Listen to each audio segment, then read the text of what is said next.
Super. Donc, je commence par me présenter. Je m'appelle Élodie. Je suis étudiante au doctorat en psychologie à l'Université Laval. Je suis co-dirigée par Claudia Savard, que vous connaissez probablement, là, qui travaille en troubles de la personnalité. Puis, je suis aussi co-dirigée par Catherine Bézin, qui travaille plus en troubles alimentaires. Donc, ma présentation avait justement à aborder la co-occurrence de troubles de la personnalité puis de troubles alimentaires pour mieux vous outiller à travailler avec cette clientèle-là. Je suis également auxiliaire de recherche au Faubourg Saint-Jean depuis plusieurs années. Puis, j'ai eu la chance de faire un stage cette année dans une clinique spécialisée en troubles alimentaires, où j'ai aussi eu l'occasion de travailler quand même avec plusieurs clients qui avaient des problématiques sur le plan de la personnalité. Donc, ça m'a permis là, de bonifier ma présentation aujourd'hui. On peut changer de la positive. Donc, pour ce qui est des objectifs de la présentation, ben, ça vise tout d'abord là, à vous aider à mieux connaître les problématiques alimentaires pour que vous soyez en mesure de les repérer un peu plus facilement chez les personnes qui ont un trouble de la personnalité. Ma présentation devrait aussi vous aider à mieux comprendre de quelle façon les traits de la personnalité peuvent contribuer au développement puis au maintien des troubles alimentaires. Puis en dernier, je vais aussi vous suggérer là, des stratégies d'intervention prometteuses à utiliser lorsqu'on travaille avec une clientèle qui présente à la fois un trouble de la personnalité puis aussi un trouble alimentaire. On peut changer. Donc, avant toute chose, c'est important de savoir c'est quoi les comportements alimentaires problématiques qui existent. Le premier, c'est la restriction alimentaire. Il y a deux dimensions à ça. La première, c'est la dimension comportementale. C'est celle qu'on connaît généralement le mieux. Ça consiste, par exemple, à restreindre le nombre de calories qu'on mange, à jeûner, donc arrêter de manger complètement pendant de longues périodes de temps. Ça peut aussi être d'éviter de manger certains aliments spécifiques comme le sucre, le gras.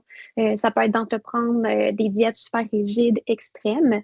Mais il y a aussi une dimension très cognitive à la restriction. Puis par cognitive, je fais référence aux gens qui vont dichotomiser les aliments. Donc, il y en a des bons, il y en a des mauvais. Il y en a des santé, des pas santé. Il y en a qui sont permis, il y en a qui sont pas permis. Puis ça va amener la personne généralement à choisir les aliments en fonction des propriétés nutritionnelles et non par goût ou par plaisir. Le deuxième comportement qu'on voit le plus souvent, c'est les accès hyperphagiques, qu'on appelle aussi parfois compulsion alimentaire ou crise de boulimie. Donc, ça fait référence à quand quelqu'un va manger beaucoup, beaucoup de nourriture en très peu de temps, accompagné d'un sentiment de perte de contrôle. Donc, ça peut mener à des symptômes comme manger super rapidement, manger jusqu'à en devenir inconfortable physiquement, jusqu'à en avoir mal au ventre, mal au cœur. La personne peut manger même si elle n'a pas réellement faim. Puis ça peut aussi générer beaucoup de sentiments de dégoût, de honte et de culpabilité. Le dernier comportement, c'est les comportements compensatoires qu'on appelle aussi comportements purgatifs. Il s'agit en fait de n'importe quel comportement qui vise à prévenir une prise de poids. Donc, les plus fréquents, ça va être les vomissements provoqués, ça va être la prise de laxatifs, de diurétiques ou de toute autre substance qui peut avoir le même effet. Il y a aussi l'exercice excessif, donc s'entraîner pendant plusieurs heures à haute intensité. Puis finalement, le jeûne. Donc, la restriction alimentaire elle-même pourrait être considérée comme un comportement compensatoire. Si on change de diapositive, donc les trois comportements que je viens de vous présenter, ils sont souvent imbriqués ensemble dans un cercle vicieux. Ça commence souvent avec la restriction. Des fois même, ça part avec des bonnes intentions. Vouloir être en santé, on veut perdre juste un petit peu de poids. Mais progressivement, la restriction, ça va s'intensifier. Donc, les comportements ils deviennent de plus en plus sévères, de plus en plus inadéquats. Puis ça va amener progressivement à une sensation de privation. En premièrement, parce que notre corps, il vient paraître en manque de calories, en manque de ressources énergétiques. Mais il y a aussi une privation qui est très psychologique. Quand la personne est tannée de faire attention, est tannée de s'empêcher de manger certaines choses. Donc, à force de se restreindre comme ça, la personne va avoir de plus en plus envie de manger ce qu'elle s'interdit. C'est comme s'il y a une tentation qui se crée. Puis il y a un certain moment où c'est comme si la personne accasse et puis capable de maintenir ce rythme-là. Puis elle va tomber dans un accès hyperphagique, puis elle va se mettre à manger tout ce qui lui tombe sous la main. Puis et face à ça, la personne va évidemment sentir beaucoup de culpabilité, beaucoup de honte. Donc, ça peut l'amener à avoir recours à des comportements compensatoires. C'est pas toujours le cas, mais parfois, ça peut mener à ça. Donc, elle va essayer un peu de défaire, entre guillemets, les effets des accès hyperphagiques. Puis souvent, à ce stade-là aussi, la personne se dit que ben, je vais retourner en restriction. À partir de maintenant, ça va bien aller. Je vais faire attention. Puis ça m'arrivera plus de manger autant comme ça, puis de déroger de mon plan. Évidemment, c'est pas ça qui arrive. La personne fait juste retourner dans des comportements inadéquats de restriction, puis le cycle, il fait juste se répéter. C'est aussi possible de placer les troubles alimentaires sur un continuum qui va de la restriction à la désinhibition. Donc, du côté de la restriction, on retrouve évidemment l'anorexie. Euh, Trouble alimentaire qui est le plus connu, assurément. Du côté de la restriction, on pourrait aussi placer l'orthorexie. C'est pas un diagnostic officiel encore, mais il y a de plus en plus de recherches sur le sujet. Puis l'orthorexie, ça réfère aux gens qui vont vraiment avoir une obsession avec le fait de manger santé. Donc, dans l'anorexie, c'est vraiment la quantité de nourriture qui est une préoccupation. On veut manger le moins possible. Dans l'orthorexie, c'est plutôt la qualité des aliments qui est une préoccupation. On va vouloir manger le plus santé, le plus naturel, le plus bio possible, mais à un point tel que ça devient pathologique et que ça va nuire au fonctionnement de la personne. Au milieu, on retrouverait la boulimie. Donc, ça, c'est les gens qui vont bien correspondre là, au cycle que je vous ai présenté juste avant. Donc, ils vont alterner entre des accès hyperphasiques puis des comportements compensatoires. Puis, au travers de tout ça, il peut aussi y avoir beaucoup de restrictions. Puis, du côté de la désinhibition, on retrouve le trouble d'accès hyperphagique. Donc, ça, c'est les gens qui vont uniquement avoir des accès hyperphagiques. Ils n'auront pas de comportement compensatoire. Donc, ça, c'est la distinction à faire avec la boulimie. Puis, c'est un peu plus méconnu comme trouble alimentaire, mais pourtant, c'est celui qui est le plus fréquent, donc qui est 3 fois plus prévalent que l'anorexie et la boulimie là, dans la population générale. Si on change de diapositive. Donc, maintenant, pourquoi c'est important de parler de difficultés alimentaires en contexte de trouble de la personnalité? En fait, les études montrent bien qu'il y a un chevauchement assez important entre les deux problématiques. Donc, il y aurait 29 à 52 des personnes qui ont un trouble alimentaire qui auraient aussi au moins un trouble de la personnalité. Puis, inversement, 17 à 65 des gens qui ont un trouble de la personnalité auraient aussi un trouble alimentaire. C'est des taux de comorbidité vraiment élevés, mais je vous confirme que ces données-là sont assez représentatives de ce qu'on observe réellement en clinique. Dans mon stage cette année, j'avais au moins la moitié de mes clientes qui avaient soit un diagnostic officiel de trouble de la personnalité ou qui présentaient vraiment là, des difficultés marquées là, à ce niveau-là.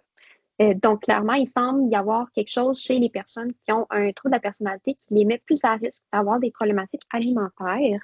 On peut changer de diapositive. On sait aussi que la sévérité du trouble de la personnalité est associée à la sévérité de la pathologie alimentaire. Donc, entre autres, plus une personne a des difficultés de la personnalité qui sont sévères, plus elle est à risque d'avoir des diètes, des accès hyperphagiques et des comportements compensatoires qui vont être fréquents, plus à risque d'utiliser différentes méthodes de comportement compensatoire, puis plus est à risque aussi d'avoir des préoccupations élevées envers son image corporelle. Donc, si on change de diapositive, une des raisons qui pourrait expliquer pourquoi il y a un si grand chevauchement entre les troubles de la personnalité et les troubles alimentaires, c'est qu'ils présentent plusieurs symptômes ou du moins plusieurs caractéristiques communes. Donc, dans les deux cas, c'est des clientèles de gens qui vont avoir de la difficulté à réguler adéquatement leurs émotions. En raison de ça, c'est souvent des personnes qui vont avoir tendance à utiliser des stratégies inadaptées pour se réguler. Par exemple, utiliser l'automutilation, prendre de l'alcool ou des drogues. Les comportements alimentaires en soi pourraient être considérés comme des façons inadaptées de s'autoréguler. Je vais détailler un petit peu plus cet aspect-là dans ma prochaine diapositive. Mais si on continue ici, les personnes avec un trouble de la personnalité, comme les personnes avec un trouble alimentaire, ils vont souvent éprouver des difficultés au niveau de leur concept de soi, au niveau de leur identité. Dans le cadre des troubles alimentaires, ce qu'on remarque, c'est que souvent l'identité de la personne va être bâtie autour de son trouble alimentaire et de son apparence physique. Je suis une bonne personne parce que je suis mince, par exemple. Puis c'est souvent ça qui fait que c'est difficile de les motiver en thérapie puis de les motiver à vouloir guérir de leur trouble alimentaire parce que pour eux, s'ils perdent leur trouble, c'est comme s'ils perdaient en quelque sorte toute leur identité. Ils se connaissent pas ou ils se connaissent en tout cas très peu en dehors de ça. Fait que ça fait peur pour eux de perdre cette partie-là qui est tant importante pour eux dans leur identité. Ensuite, les personnes qui ont un trouble de la personnalité et celles qui ont un trouble alimentaire, ils ont souvent un historique de maltraitance et d'abus en enfance. Ils vont souvent développer toutes sortes de difficultés interpersonnelles, de difficultés d'attachement rendues à l'âge adulte. Puis en dernier aussi, les deux troubles, ils ont une évolution qui est assez similaire. Donc, ils ont tendance à apparaître durant l'adolescence, puis ils vont démontrer une amélioration des symptômes de 50 à 70 au cours des 10 années qui suivent.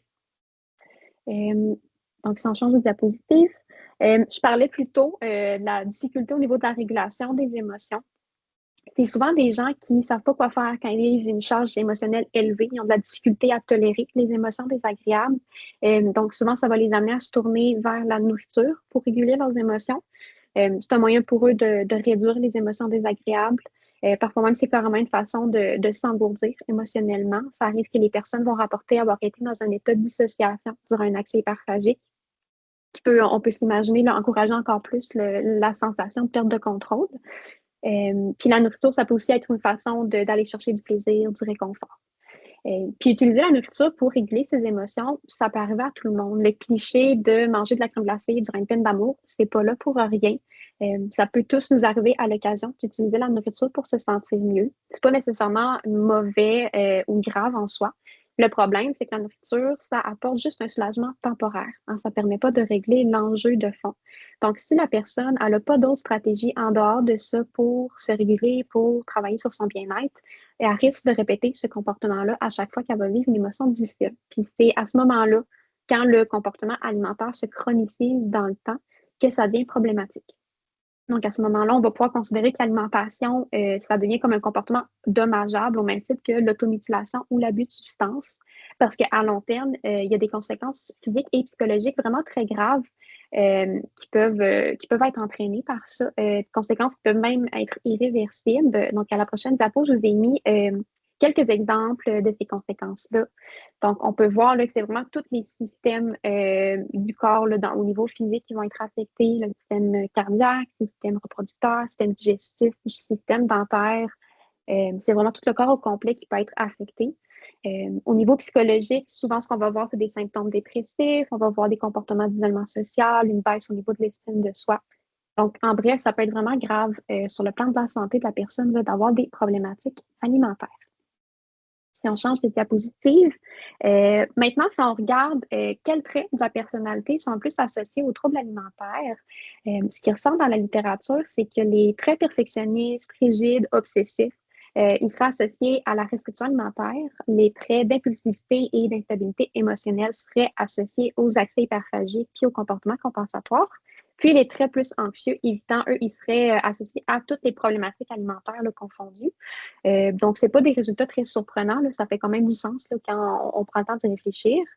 Puis, si on change encore de diapositive, au niveau des diagnostics de troubles de la personnalité, il y en a 3 qui ressortent davantage. Je ne les ai pas mis dans un ordre en particulier. Les taux de prévalence, ils varient beaucoup d'études en études, fait qu'il n'y en a pas vraiment un en particulier qui ressort comme étant plus prévalent que les autres. Ça varie beaucoup. Mais généralement, les 3 qu'on observe le plus souvent, c'est le trouble de la personnalité obsessive compulsive, surtout dans les cas d'anorexie. Le trouble de personnalité limite, surtout avec la boulimie, puis le trouble de la personnalité évitante qu'on observe surtout avec le trouble d'accès hyperphagique. Donc, encore là, ça fait totalement du sens là, avec les traits de personnalité que j'ai présentés là, à la diapo juste avant. Donc, si on change de diapositive, maintenant, par rapport au traitement conjoint des deux problématiques, il faut savoir que les troubles de la personnalité puis les troubles alimentaires, c'est généralement des problématiques qui sont traitées séparément par des équipes spécialisées distinctes. Du côté des troubles de la personnalité, il y a plusieurs approches qui ont été créées spécifiquement pour cette clientèle-là. MBT, DBT, thérapie focalisée sur le transfert, thérapie sur les schémas, entre autres. Du côté des problématiques alimentaires, c'est généralement d'autres interventions qui vont être recommandées. Le gold standard, c'est vraiment la TCC typique qu'on connaît tous. Il y a également la thérapie interpersonnelle et la thérapie familiale qui sont couramment utilisées. Puis en contexte de troubles alimentaires, c'est quand même aussi souvent là, suggéré d'aller chercher un suivi médical ou un suivi en nutrition en parallèle pour s'assurer d'une prise en charge là, au niveau du plan physique. Donc, si on change de diapositive, je vais passer rapidement sur celle-là par manque de temps, mais grosso modo, là, ce qu'il faut retenir, c'est que quand une personne a à la fois un diagnostic de trouble de la personnalité, puis aussi un diagnostic de trouble alimentaire, la TCC, qui serait habituellement recommandée pour traiter le trouble alimentaire, va être beaucoup moins efficace. Donc, on peut changer de diapositive. Ce qui est plutôt recommandé quand on est face à une personne qui présente à la fois un trouble de la personnalité puis un trouble alimentaire, ça va être d'opter pour un traitement qui va permettre de travailler les difficultés communes aux deux problématiques. Donc, tous les symptômes que je mentionnais plus tôt, travailler les traits perfectionnistes, les traits impulsifs, travailler le fonctionnement interpersonnel, la régulation des émotions, ça serait ces symptômes-là qui seraient avantageux de travailler en thérapie parce que ça nous permettrait de travailler les deux problématiques en même temps, puis d'avoir des améliorations là, au niveau de la personnalité, puis aussi au niveau alimentaire. Donc, il serait en fait préférable de choisir des traitements qui ont été développés spécifiquement pour les troubles de la personnalité parce qu'ils visent justement à travailler ce genre de symptômes-là. Puis, effectivement, dans les dernières années, il y a de plus en plus d'adaptations de ces approches-là qui ont été faites spécifiquement pour les troubles alimentaires. Puis, c'est ces adaptations-là que j'aimerais surtout vous présenter aujourd'hui. Donc, si on poursuit avec la prochaine diapositive, l'approche en troubles de la personnalité qui est assurément la plus validée puis la plus utilisée avec les troubles alimentaires. C'est la thérapie dialectique comportementale. Il y a même trois adaptations différentes qui ont été faites. Les trois, ils reprennent les mêmes modules de la DBT d'origine. Puis l'alimentation va être simplement ciblée là, à travers différents exercices spécifiques puis discussions à chaque module. La première adaptation, c'est le Stanford Model qui a été faite pour les cas de boulimie puis de troubles d'accès hyperphagique. Ça part du principe que les comportements compensatoires puis les accès hyperphagiques, ça serait des moyens inadaptés de révéler les émotions. Donc, comme je présentais plus tôt. Puis le but, ça va être d'amener les participants à développer des stratégies plus saines pour s'auto-réguler. La deuxième adaptation, c'est la Radically Open pour traiter les cas d'anorexie. Ça part du principe que les gens avec une anorexie, ils présenteraient un contrôle surexcessif de soi et de leurs émotions. Puis c'est la seule adaptation qui a ajouté un module, donc un module qui porte sur l'ouverture radicale, puis qui va viser à travailler l'ouverture aux expériences, la flexibilité et la connectivité aux autres. Et finalement, la dernière adaptation, c'est le Multi-Diagnostic Complex Eating Disorder, donc qui s'adresse aux cas plus sévères de troubles alimentaires ou aux cas de comorbidité, comme justement les gens qui auraient aussi un trouble de la personnalité. Puis cette adaptation-là va mélanger les principes de la DBT d'origine à ceux de la TCC qu'on utilise là, généralement pour traiter les troubles alimentaires. Donc, si on poursuit avec la prochaine diapositive, je vous ai mis quelques exemples de stratégies. Il y en a vraiment plusieurs qui peuvent être utilisées pour incorporer l'alimentation dans la DBT. Je vais me concentrer à présenter les plus importantes. Là, je vais sauter quelques informations que j'ai inscrites. Donc, premièrement, c'est possible de faire des exercices d'exposition. Donc, on peut encourager la personne à faire de l'exposition à la maison pour réapprendre progressivement à manger les aliments qui lui font peur, mais on peut aussi faire de l'exposition en séance. Donc, que ce soit des rencontres individuelles ou de groupe, c'est possible de faire. On va inviter les participants à apporter une collation, un repas, puis on va manger tous ensemble. C'est l'occasion parfaite de pouvoir apprendre des stratégies pour gérer la détresse qu'ils vivent sur le moment. Puis c'est aussi une occasion de faire du modeling en leur montrant de quelle façon nous, en tant qu'intervenants, on approche l'alimentation. Évidemment, dans la DBT, le concept de dialectique est super important. Pour ce qui est de l'alimentation, on va vouloir amener la personne à reconnaître les deux extrêmes de l'alimentation. Donc, d'un côté, il y a la restriction, de l'autre, il y a la désinhibition. Puis, on va vouloir amener la personne à avoir une alimentation qu'on appelle comme étant efficace. Ça se rapproche un peu d'alimentation intuitive. Donc, on va manger quand on a faim, on arrête quand on est plein, on se permet de manger tous les aliments, on accepte qu'à certains moments, on va manger plus. Par exemple, à Noël, c'est normal de manger, d'avoir l'impression d'avoir trop mangé, en fait. Donc, on va vouloir remplacer la notion de bon et de mauvais par il existe une alimentation qui est efficace, puis il y en a une autre qui est non efficace. Si on change de diapositive, on va aussi vouloir réduire tous les comportements qu'on dit en apparence inoffensifs qui maintiennent le trouble alimentaire en place. Puis par comportement inoffensif, je parle de, par exemple, quelqu'un qui garderait son garde-manger plein de nourriture au cas où il recevrait de la visite, mais finalement, il va tout manger ça en une soirée pendant un accès hyperphagique. Puis du côté de la restriction, on peut souvent voir que les gens vont couper leur nourriture en petits morceaux. Parce que ça leur donne l'impression de manger moins, puis ça l'étire le repas. Donc, c'est le genre de comportement qu'on va vouloir identifier puis arrêter. Parce que même si ce n'est pas dangereux pour la santé de la personne, c'est quand même contre-productif, puis ça maintient la pathologie alimentaire en place. Le dernier exercice que je voulais aborder par rapport à la DBT, c'est le fait d'apprendre à manger en pleine conscience, particulièrement pour les personnes qui sont plus désinhibées. On utilise souvent l'exercice du raisin sec. Donc, on prend le temps d'observer le raisin sec, d'utiliser tous nos sens pour le manger, le goûter, sentir les odeurs, c'est quoi la texture dans notre main, pour apprendre aux participants à prendre le temps de manger, à faire ça de façon plus lente, moins impulsive. Le but, c'est de commencer avec des aliments qui sont moins tentants, d'où l'idée du raisin sec. Puis, progressivement, on va apprendre à faire le même exercice avec les aliments qui vont généralement mener aux accès hyperphagiques. À l'inverse, chez les personnes qui sont plus dans la restriction, ça serait confrontant de commencer avec ça, avec l'exercice d'être super conscient de ce qui se passe, de ce qu'ils sont en train de manger. Fait qu'au début, on va plutôt leur recommander de se distraire. Donc, manger en écoutant la télé, en parlant avec quelqu'un. Puis, quand le niveau d'anxiété est redescendu à généralement, on dit un niveau de 5 sur 10, on va vouloir mettre de côté la distraction. Puis là, ça va être important de faire face à l'inconfort, puis d'apprendre à prendre conscience des émotions qui se passent, puis pour en progressivement à venir aussi à être capable de manger en pleine conscience. Si on poursuit avec la prochaine diapositive, la deuxième approche en trouble de la personnalité qui est la mieux validée avec les troubles alimentaires en ce moment, c'est la thérapie basée sur la mentalisation. Donc, l'adaptation est sortie en 2019, c'est assez récent. Personnellement, dans le cadre de mon stage, c'est l'approche qu'on utilisait avec notre clientèle. Donc, même les patients chez qui il n'y avait pas de difficultés sur le plan de la personnalité, c'est quand même cette approche-là que j'utilisais avec eux. Je vais passer rapidement sur la thérapie individuelle, puis je vais faire un petit commentaire sur la thérapie de groupe.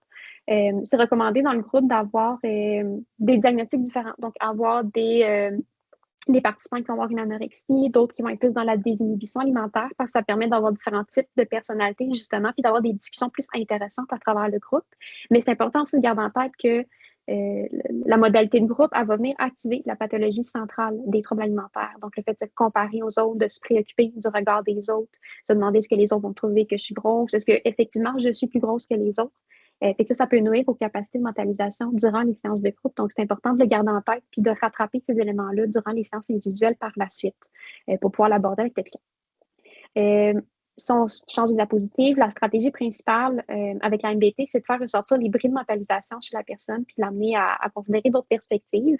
Donc, dans le cadre des troubles alimentaires, les bris de mentalisation qu'on voit le plus souvent, c'est d'interpréter les sensations corporelles comme étant la réalité. Donc, par exemple, je me sens dégueulasse, donc c'est sûr que je suis dégueulasse et que tout le monde pense que je suis dégueulasse. C'est le genre de bris de mentalisation qu'on peut observer. Il va aussi souvent y avoir une surimportance de l'alimentation puis de l'apparence physique pour déterminer sa propre valeur et son bien-être. Je l'ai apporté plus tôt. Donc, on va vouloir amener la personne à développer d'autres sphères de son identité puis à s'investir davantage dans ces sphères-là. Puis les autres déficits qu'on peut remarquer aussi, c'est souvent par rapport aux états mentaux des autres. Donc, ils vont se faire prêter des fausses intentions. Mon conjoint, il m'offre à manger parce qu'il veut que je grossisse. Ils vont mal interpréter les réactions des autres. Ils vont toujours être à l'affût. Ils vont toujours se demander c'est quoi l'opinion des autres sur eux. Donc, c'est le genre de bris qu'on peut observer chez cette clientèle-là. Puis le but, ça va être d'amener la personne à développer une curiosité là, par rapport à ses comportements alimentaires pour en venir à identifier leurs fonctions. Puis c'est hyper important de reconnaître qu'évidemment, il y en a des impacts négatifs au comportement alimentaire. C'est surtout ça qu'on aborde avec eux, mais il y en a aussi des impacts positifs. Puis la personne ne fait pas ça pour rien. Il y a une raison. Puis c'est important de venir valider ça parce que c'est souvent ces impacts positifs-là qui font en sorte que la personne va résister, elle va être ambivalente en traitement. Donc, c'est important de commencer par valider puis normaliser avant de l'explorer avec la personne.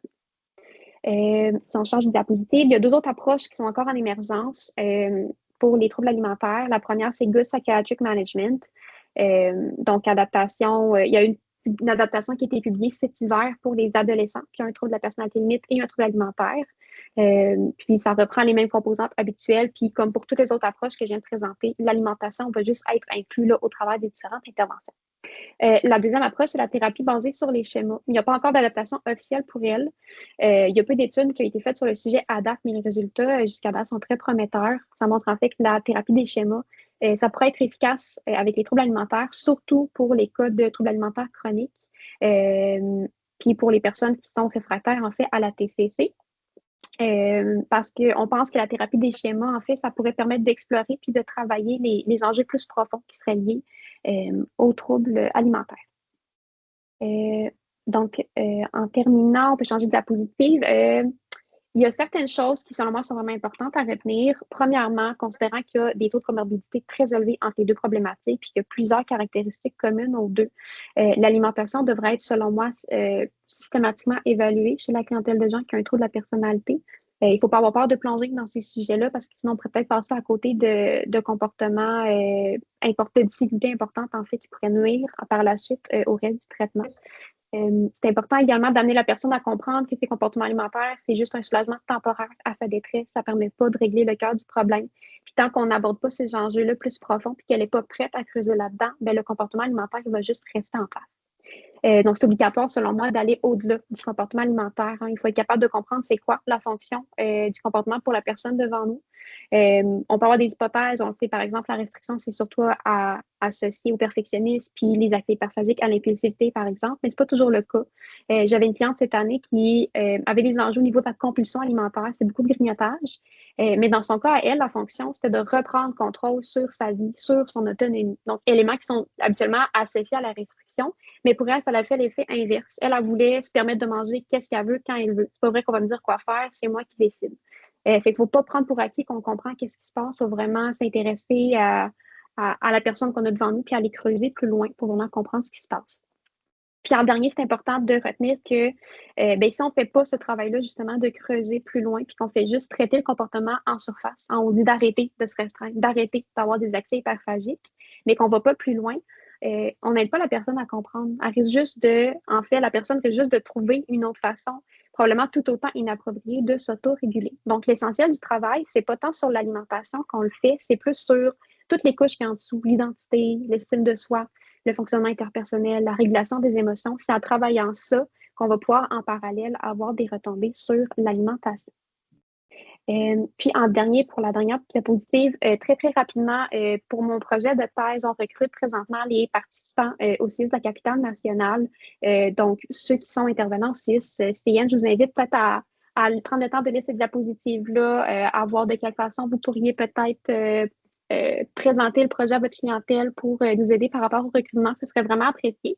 Donc, je vous laisse le temps de lire ça de votre côté. Puis, j'ai donné mes coordonnées aussi là, pour tous ceux là, qui voudraient avoir plus d'informations là, par rapport à ça. Donc, je vous remercie.